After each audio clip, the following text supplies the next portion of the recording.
annulment. Some church thinkers argued that spouses owed each other the marital debt, which sounds like a joint checking account, but was actually far less voluntary.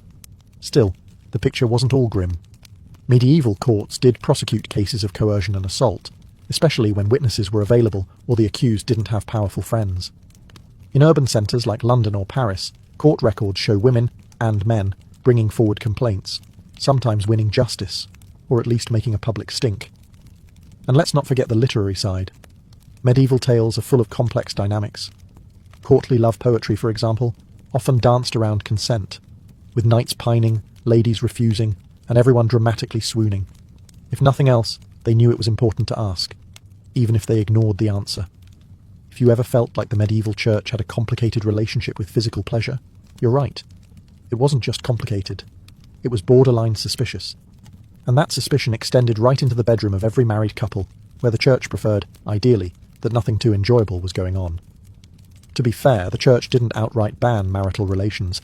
That would have been a logistical nightmare for inheritance, population, and, well, humanity. But it did strongly recommend moderation. Extreme moderation. Like, once a month, in the dark, no smiling kind of moderation. Theologians of the time praised celibacy as the highest form of spiritual discipline. Saints were celibate. Monks and nuns took vows.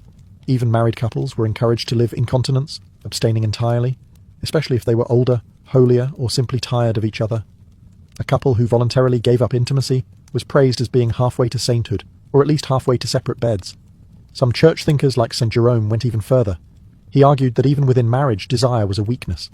Marital relations were acceptable only for procreation, not for fun, not for bonding, and certainly not because someone looked particularly fetching in their woolen nightshirt.